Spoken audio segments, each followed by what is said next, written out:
Noël, ça veut dire quelque chose pour vous? Oui, ça veut dire quelque chose. C'est une très jolie fête païenne, pour moi, enfin. C'est une très jolie fête. C'est-à-dire? C'est. C'est donc chacun s'invente un petit Noël, je crois. La religion a bien admis le sapin, donc on peut bien s'inventer. Je crois que tous les hommes sont nés dans une crèche et qu'ils n'ont pas tous la chance de mourir à 33 ans. Il y a un côté solidaire, un côté communautaire, enfin. C'est un joli symbole. C'est une jolie fête. Mais c'est dommage que ce soit pas Noël tous les jours. Ça pourrait être Noël tous les jours, en fait. Il y a un souvenir d'enfance. De Noël? Non. Non, pas spécialement. Non. Non. Vis-à-vis de l'enfance, il semble que vous ayez plutôt des réactions violentes, à la fois tendres et violentes. Qu'est-ce qu'il C'est-à-dire faudrait que, définir? oui, mais pour moi, l'enfance est une notion géographique. Je crois qu'on est né dans un coin qui est l'enfance. C'est géographique. Pour moi, l'enfance, c'est un ciel bas. Il fait gris, il fait humide. Et il y a des adultes que je ne comprends pas.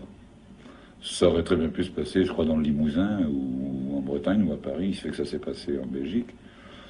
Mais l'enfance, c'est plus une notion géographique qu'une notion plutôt historique. Enfin,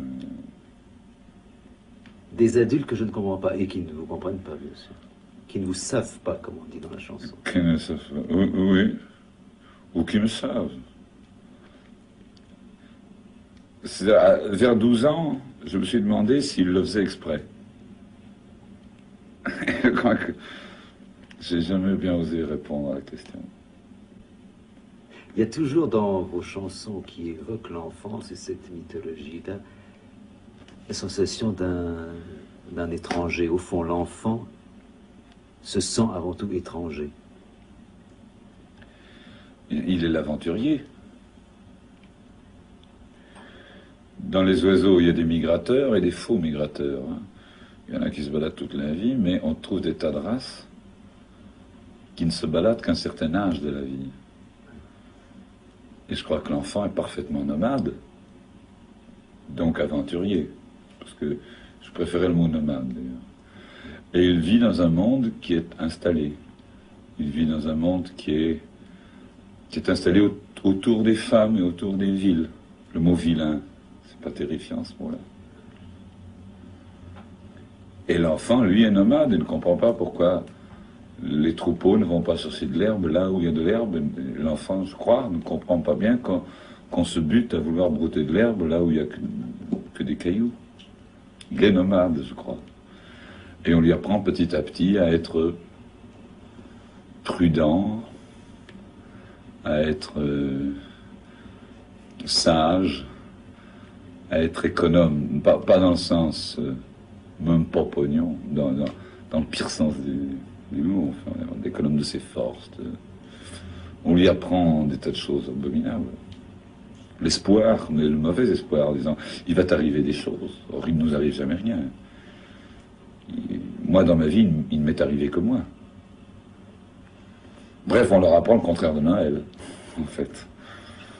On leur apprend à attendre des choses. On dit rarement aux enfants que ce qu'ils vont avoir, c'est ce qu'ils vont faire. Ça se dit assez rarement, enfin, à ma connaissance. Qu'est-ce qu'il faudrait leur dire?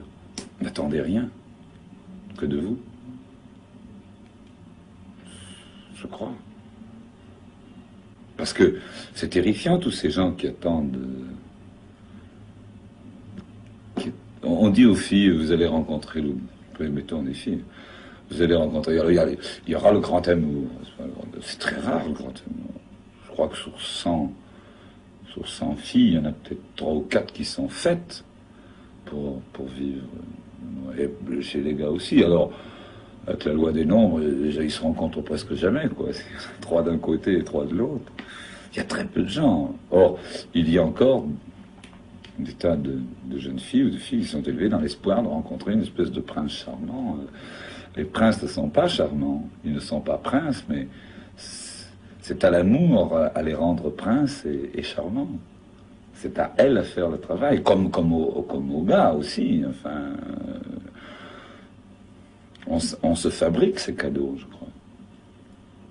On est donc responsable avant tout. Ah oui. Ah oui, hein, tout à fait. Ça, définitivement. C'est à la fois dynamique et désespéré. Ça, je suis bien d'accord. Mais désespérer n'est pas une chose triste, n'est-ce pas? Oui.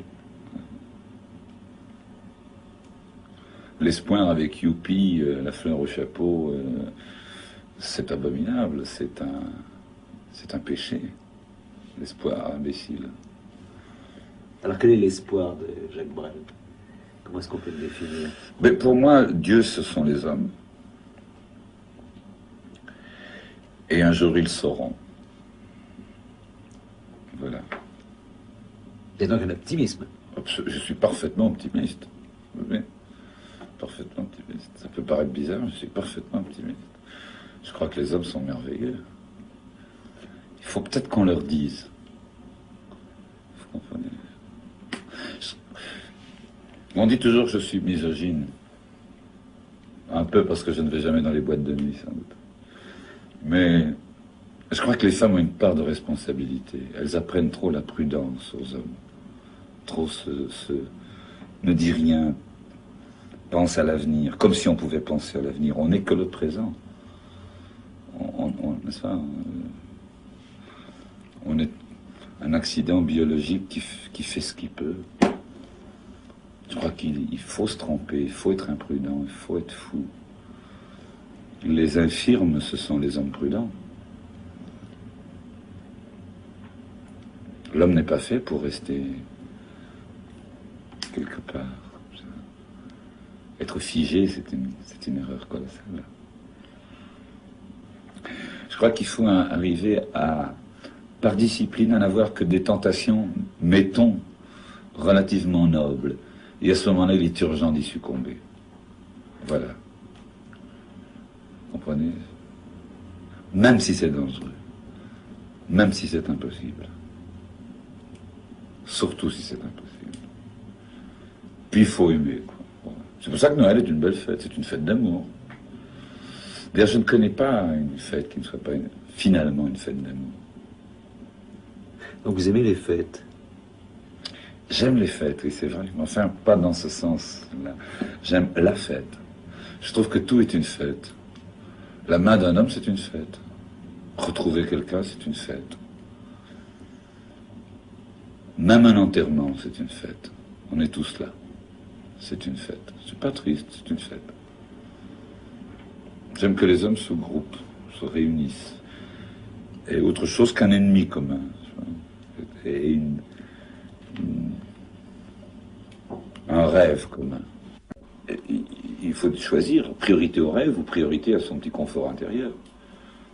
Et je donne encore priorité au rêve. Peut-être que quand je serai vieux, je dirai le contraire. C'est très possible. Je me le souhaite parfois. Quel rêve? Tout. Je crois qu'on rêve tout de 10 à 15 ans, en gros. En gros.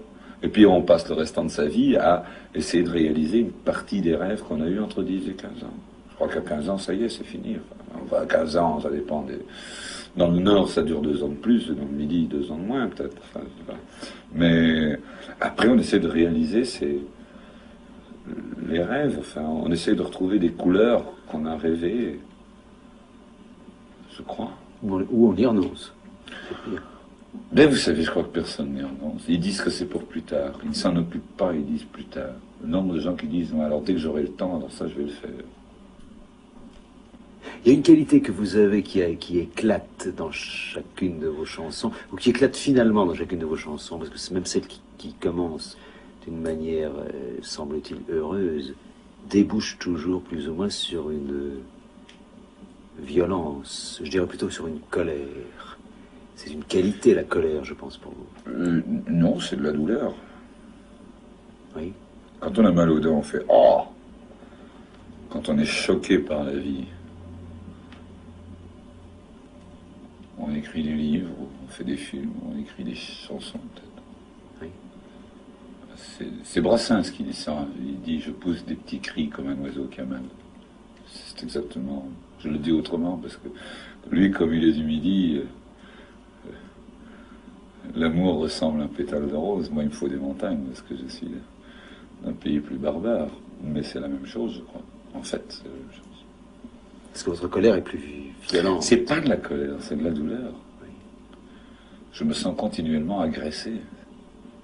C'est pas de la colère, c'est pas de la... Parfois, les gens me disent que je veux choquer des gens. C'est pas vrai. J'ai mal quelque part. Quand vous criez, qu'est-ce que ça veut dire? J'ai mal. Tout le monde, quand il crie, a mal. Donc, personne ne crie. Ou alors pour vendre des journaux. Et c'est qui la faim. Tous les cris, c'est de la douleur.